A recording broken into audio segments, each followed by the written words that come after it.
Cricket राशि के दर्शकों, आपका स्वागत है। मैं हूं आपका होस्ट आशीष शुक्ला।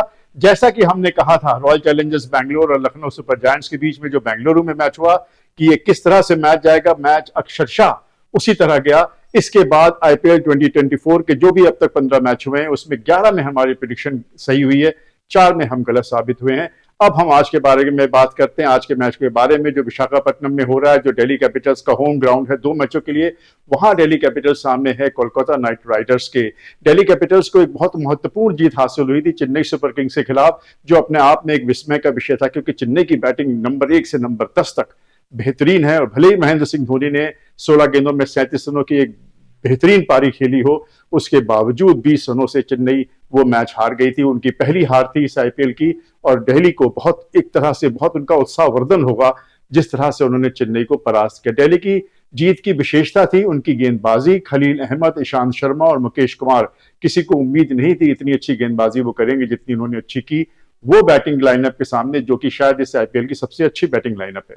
अक्षर पटेल तो बेहतरीन थे ही, तो गेंदबाजी उनकी बड़ी अच्छी थी जिसने 191 रन को डिफेंड किया। हालांकि विशाखापट्टनम की पिच ऐसी लग रही थी कि जहां पे 191 डिफेंड करना मुश्किल होगा, लेकिन दिल्ली ने वो दिल्ली कैपिटल्स ने बहुत ही सक्षमता से उस शिकार को अंजाम दिया। दिल्ली कैपिटल्स की विशेषता ये भी थी कि जिस तरह से पृथ्वी शॉ की वापसी हुई और जिस तरह से डेविड वार्नर उन्होंने पहले विकेट के लिए एक अच्छी तेज साझेदारी की, उससे एक नींव पड़ी। और बाद में जिस तरह से ऋषभ पंत ने अपनी हाफ सेंचुरी लगाई, ऋषभ पंत ने बेहतरीन पारियां खेली अपने कैरियर में, इंडिया के लिए भी, दिल्ली कैपिटल्स के लिए भी, डोमेस्टिक क्रिकेट में भी। लेकिन ये पारी उनको हमेशा याद रहेगी, क्योंकि एक तरह से ये दूसरे ऋषभ पंत है, ये उनका एक नया जीवन है।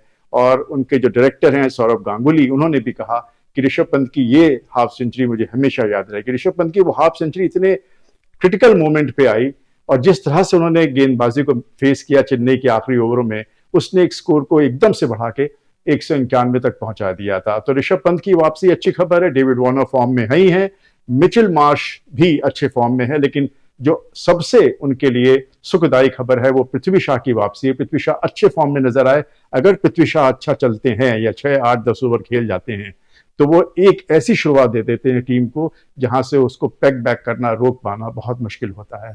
तो अब जब ये दोनों टीमें आमने सामने हैं, दिल्ली कैपिटल्स और केकेआर, जिसके बारे में हमने अभी तक आपसे बात तक नहीं की, केकेआर की मिडिल ऑर्डर, जैसा कि मैं हमेशा कहता आया हूं, शायद इस टूर्नामेंट की बहुत अच्छी मिडिल ऑर्डर्स में उसका शुमार होना चाहिए। ओपनर्स तो वही है, फिल सॉल्ट और वेंकटेश्वर अय्यर, और उसके अलावा मिडिल ऑर्डर में आप कप्तान श्रेयस अय्यर को ले लिए, नीतीश राणा को ले लीजिए, आंद्रे रसल हैं, रिंकू सिंह है, सुनील नारायण भी पारी की शुरुआत करते हैं तो ताबड़तोड़ बल्लेबाजी करते हैं। तो ये कितनी सक्षम उनकी बैटिंग लाइनअप है। गेंदबाजी भी उनकी बहुत अच्छी है।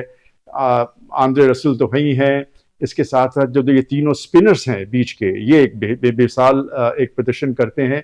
सुनील नारायण हो गए, वरुण चक्रवर्ती हो गए, इसे सुयश शर्मा हो गए। पिछले मैच में उन्होंने अनुकूल रॉय को भी ट्राई किया था, उनकी भी लेफ्ट आर्म स्पिन बड़ी अच्छी पड़ी थी। लेकिन जो एक कोलकाता नाइट राइडर्स या गौतम गंभीर जो उनके डायरेक्टर हैं, उनके मन में जो एक खटक होगी, एक जो उनके मन में एक थोड़ी सी चिंता होगी, वो इस बात की कि जो उन्होंने 20 करोड़ या यूं कहें कि 24 करोड़ 75 लाख रुपए में मिचेल स्टार्क को खरीदा और कोलकाता नाइट राइडर्स के मालिक शाहरुख खान को परसुएट किया कि आप इसे खरीदिए, वो अभी अच्छा प्रदर्शन नहीं कर रहा है। उसको ये सोच के इन्होंने खरीदा था कि शुरुआत के ओवरों में और आखिरी के ओवरों में ये रनों पे लगाम लगाएगा, लेकिन मिचेल स्टार्क फिलहाल ये कर पाने में अक्षम है। अभी तक वो फेल रहे हैं, असफल रहे हैं, और लोगों के मुंह में ये बात जरूर आती है कि ऊंची दुकान और मीठे पकवान, और मिचेल स्टार्क को दिखाना होगा कि जितने पैसे उनके ऊपर खर्च हुए हैं उसका कुछ तो वो प्रदर्शन करें, कुछ तो एक तरह से अपनी तरफ से ऋण उतारे हैं, क्योंकि कोलकाता नाइट राइडर्स को बहुत उम्मीद है उनसे। और अगर वो अच्छा प्रदर्शन नहीं करते हैं तो टीम को तो नुकसान होता ही है, गौतम गंभीर क्रिकेटेबिलिटी को भी बहुत नुकसान पहुंचता है, क्योंकि मिचेल स्टार्क का प्रदर्शन बहुत की है कोलकाता नाइट राइडर्स के लिए। लेकिन अगर आप सोचिए तो मिचेल स्टार्क के प्रदर्शन ना होने के बावजूद कोलकाता नाइट राइडर्स इतनी स्ट्रांग लग रही है, तो अगर मिचेल स्टार्क भी परफॉर्मेंस करना शुरू कर देंगे तो कोलकाता नाइट राइडर्स के स्टॉक्स बहुत ऊपर चले जाएंगे। फिलहाल अभी भी मुझे लगता है कि दिल्ली कैपिटल्स ने चेन्नई के खिलाफ मैच जरूर जीता हो, लेकिन कोलकाता नाइट राइडर्स मुझे एक स्ट्रॉन्गर टीम लगती है विशाखापट्टनम में। और मेरा ये मानना है कि इस 16वें मैच में केकेआर ही को मैं फेवरेट मान रहा हूं। कल हम देखते हैं कि हमारी प्रेडिक्शन कैसी जाती है, दिल्ली कैपिटल्स क्या हमें गलत साबित करती है या कोलकाता नाइट राइडर्स हमें सही साबित करती है। इसी के साथ मैं आपका होस्ट आशीष शुक्ला आपसे विदा लेता हूं। Goodbye and good luck.